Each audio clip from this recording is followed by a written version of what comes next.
Find Thevenin's and Norton's equivalent between terminals AB.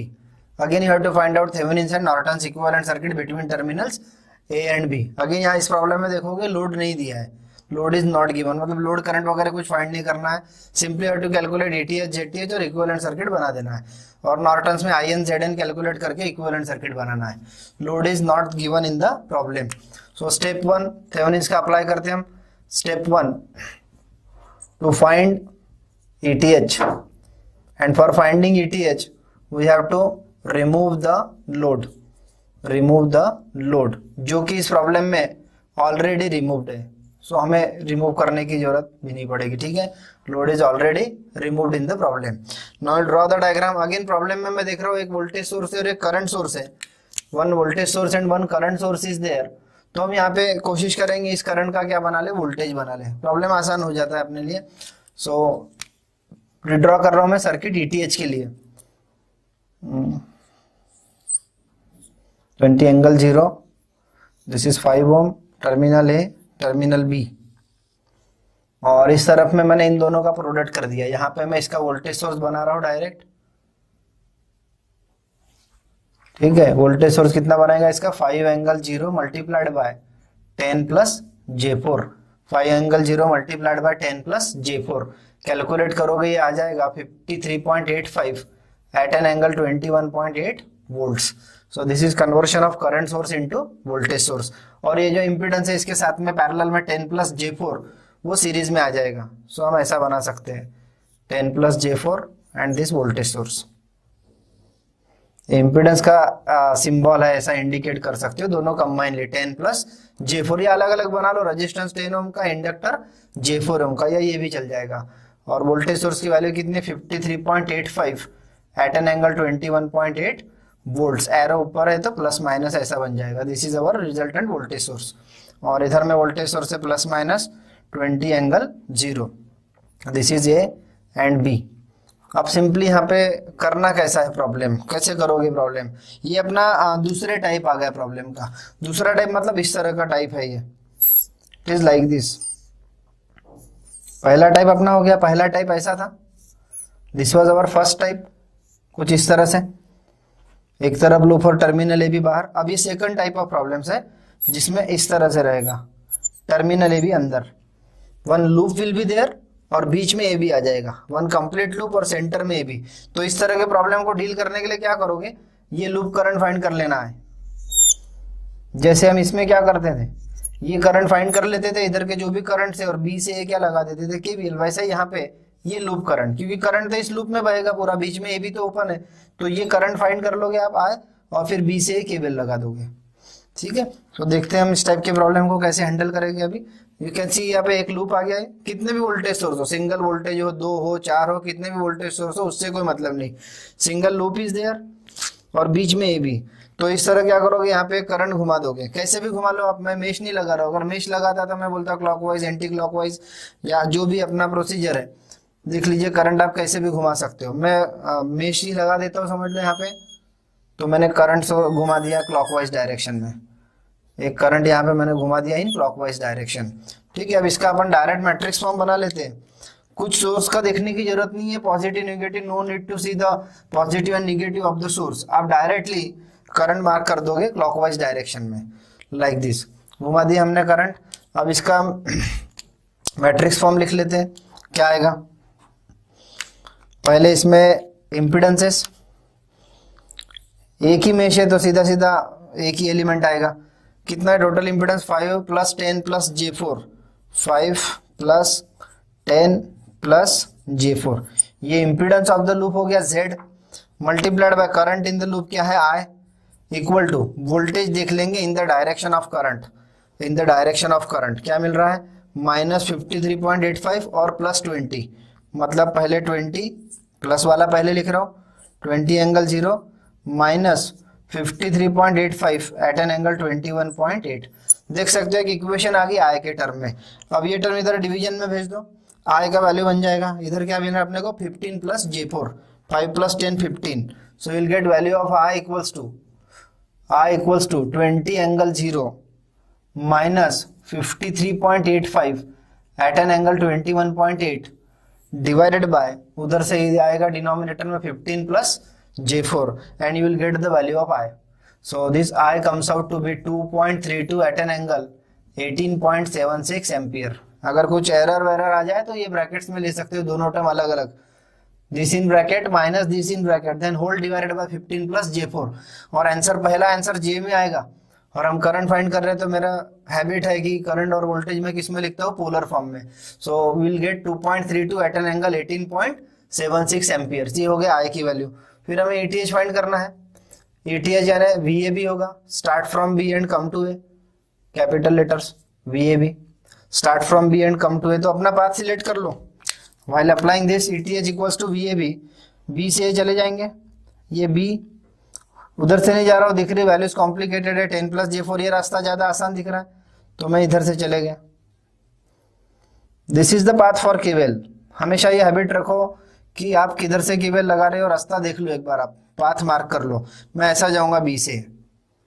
अच्छा, इस रास्ते में जितने भी इम्पीडेंसेस आ रहे हैं सबका क्या लगेगा आपको, पोलैरिटी लगेगा. सोर्स का तो रहता ही है पोलैरिटी, इम्पीडेंस का पोलैरिटी उसके करंट के हिसाब से बनाओगे.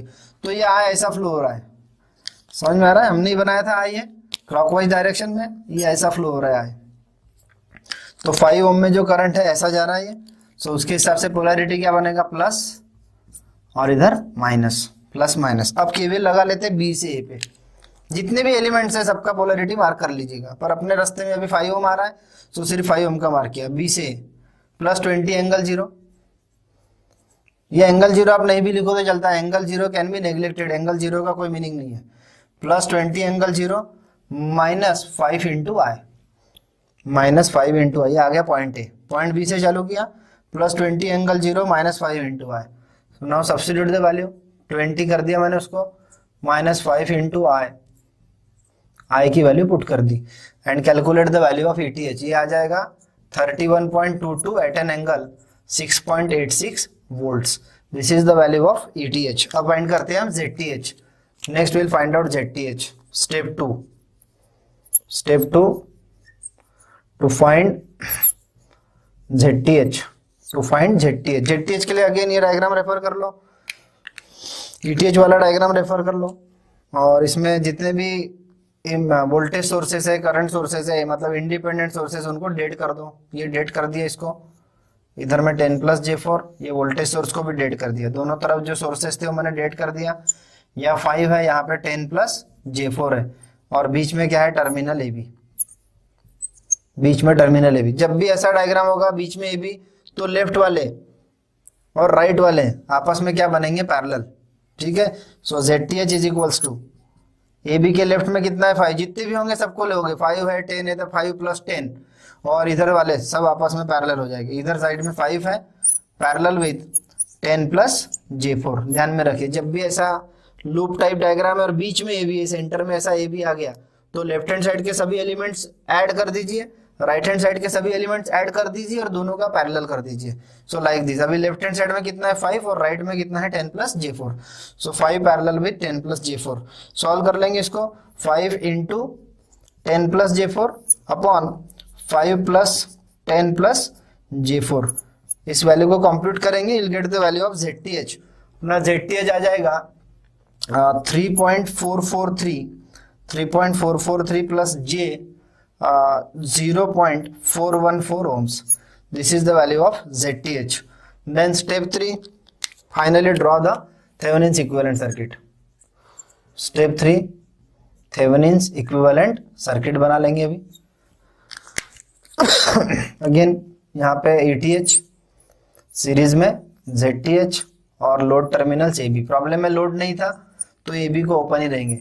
यहाँ पे ZTH की वैल्यू लिख लेंगे जो हमें मिली है, और इस तरफ ETH की वैल्यू लिख लेंगे जो मिली है, और ऊपर plus minus. So this is the Thevenin's equivalent circuit. अब इसके लिए हम नॉर्टन देखेंगे.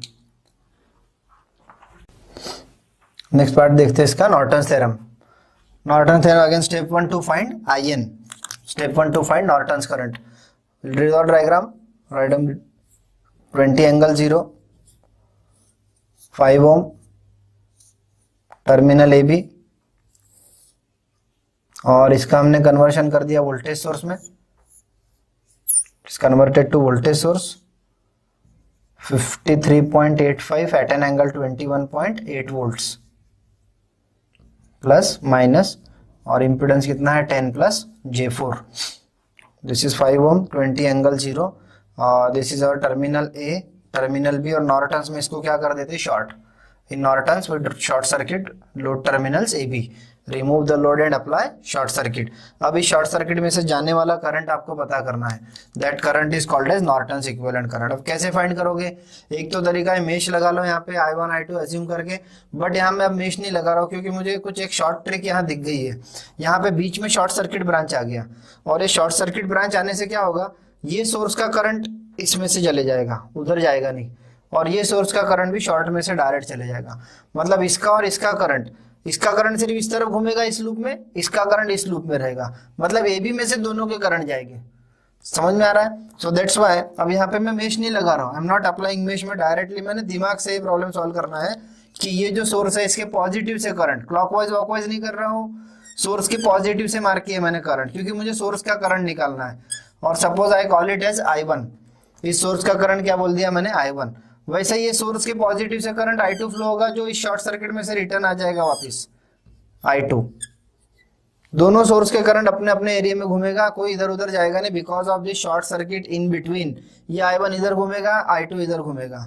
Now will find out this values of I1 and I2. Directly निकल जाएगा value of I1. Value of I1 is 20 angle 0 divide by 5, ये आ जाएगा 4 amperes. I1 comes out to be 4 amperes. I2 निकाल लेंगे आप. I2 आ जाएगा 53.85 at an angle 21.8 divided bye 10 plus J4. I2 आप निकाल लोगे, ये आ जाएगा 5 एम्पियर्स. कुछ 4.99 और एंगल बहुत कम आएगा. That means it will be a 5 ampere. So I1 is 4 ampere, I2 is 5 ampere. 4.99 at an angle बहुत छोटा एंगल आएगा जिसे आप नेग्लेक्ट कर सकते हो. So I2 कितना हो गया 5 ampere. Now what will be IN? IN यानी AB में से जाने वाला करंट. अब AB में से तो दोनों जा रहे हैं, I1 भी जा रहा है, I2 भी जा रहा है, और सेम डायरेक्शन है I1 I2 का, तो दोनों ऐड हो जाएंगे. So our Norton's current IN is equals to I1 plus I2, that is 4 plus 5, 9 amperes. So आगे IN का वैल्यू, IN is 9 एम्पियर्स, और डायरेक्शन दोनों ए से बी थे तो टोटल करंट भी ए से बी रहेगा. So this is our Norton's equivalent current IN which is 9 amperes. ठीक है, then find out step 2 to find ZN. Step 2 to find ZN. ये प्रॉब्लम आसान हो गया because of this short circuit. बीच में डायरेक्ट शॉर्ट आने से ये प्रॉब्लम आसान हो गया. डायरेक्ट हमने करंट्स निकाल लिए दोनों लूप के बाय अप्लाइंग मतलब ओम्स लॉ V/R. तो इधर कितना हो जाएगा अभी ZN का वैल्यू सेम रहेगा ZTH के. ZN is always equal to ZTH for the same problem. 3.443 plus J 0.414 ohms, ये आ गया अपना ZN. Then step 3 finally draw the Norton's equivalent circuit. Step 3 Norton's equivalent circuit. Step 3 Norton's equivalent circuit. Current source IN और parallel में ZN and load terminals AB. यहाँ ZN की value लिख लेंगे आप, IN की वैल्यू लिख लेंगे आप. IN 9 एम्पियर है, डायरेक्शन A से B जाने के लिए इधर क्या देना पड़ेगा, अपवर्ड डायरेक्शन, तभी ये करंट A से B जाएगा. Right value of IN, right value of ZN. So this is Norton's equivalent circuit.